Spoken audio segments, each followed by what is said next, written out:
তো বন্ধুরা, সকলকে স্বাগত করছি আমাদের আরো একটি নতুন ভিডিওতে, যেখানে আমরা এসে গেছি ব্যাংক নিফটিটাকে আজকে 14ই আগস্ট অ্যানালাইসিস করতে। তো কালকে কোনো ট্রেড হবে না, কারণ কালকে 15ই আগস্ট। তো দেখা যাক আজকে মার্কেট কতটা মোমেন্টাম তৈরি করতে পারে এবং কোন কোন জায়গায় লিকুইডিটি সুইপ করতে পারে এবং কোন দিকে মোমেন্টাম করতে পারে। তো প্রথমেই আমরা দেখতে পাচ্ছি মার্কেট একটা লেভেলকে কালকে অনেক দিন ধরে সাস্টেন করেছে। এইখানে দেখতে পাচ্ছেন, এইটা হচ্ছে একটা ডাইভারজেন্স। তো এইখানে একটা ডাইভারজেন্স তৈরি হয়েছে, নিচে একটা স্ট্রং লো আছে এবং এখানে নিচে একটা সিওসিএইচ মানে চেঞ্জ অফ ক্যারেক্টার আছে। এই চেঞ্জ অফ ক্যারেক্টারটার ভূমিকা হচ্ছে মার্কেট আগের দিনের যে প্রিভিয়াস বেশ কিছুদিন আগে একটা লো ছিল সেটাকে সুইপ করেছে। সুইপ করার পর একটা স্ট্রং লো বানিয়েছে। স্ট্রং লো বানানোর পর মার্কেট একটু উপরে চলে গেছে। এইখানে যদি আমরা ধরতে পারি এই জায়গাটা একটা অর্ডার ব্লক আছে এবং এইখান থেকে মার্কেট একটা ভালো বাউন্স ব্যাক দিয়েছে। এই ডাইভারজেন্সে লেগে কিন্তু মার্কেট বারবার রিট্রেস করেছে এবং উপরে গেছে।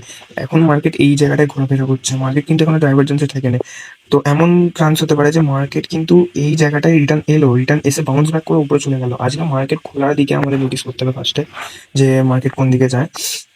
সুতরাং তারপর আমরা বুঝতে পারবো যে মার্কেটের কি মোমেন্টাম আসতে চলেছে এবং মার্কেট কোন দিকে যেতে চলেছে। তো এখানে ওপরে যদি আমরা দেখতে পাই, তো এখানে ওপরে একটা সাপ্লাই জোন আছে, যেটা খুবই স্ট্রং সাপ্লাই জোন। এখান থেকে বারবার কিন্তু রিজেকশন এসছে, দেখতেই পাচ্ছি ডবল টাচ এসে গেছে। তার মানে এটা একটা ভালো ভ্যালিড রেজিস্ট্যান্স এবং সাপ্লাই জোন। তো এখানে আগের দিনের পেন্ডিং লিকুইডিটি ছিল, যেখানে পেন্ডিং লিকুইডিটিটাকে মার্কেট সুইপ করেছে। এমন হতে পারে যদি মার্কেট নিচে গ্যাপ ডাউন ওপেনিং হয়, তাহলে মার্কেট এই ডাইভারজেন্সে লেগে হয়তো নিচে গিয়ে স্ট্রং লোটাকে টার্গেট করবে, করার পর ওপর দিকে চলে আসবে। আবার এরকমও হতে পারে মার্কেট যদি ওপরে ওপরে যদি গ্যাপ আপ ওপেনিং হয়, তো পেন্ডিং লিকুইডিটি যেটা আছে সেটা এখন এইখানে থাকছে।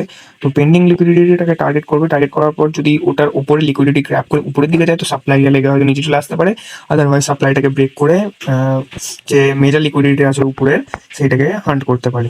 তো দেখা যাক আজকে 14 তারিখে কি হয়। আশা করছি আমার অ্যানালাইসিস আপনাদের পছন্দ হয়েছে। ধন্যবাদ, থ্যাংকস ফর ওয়াচিং।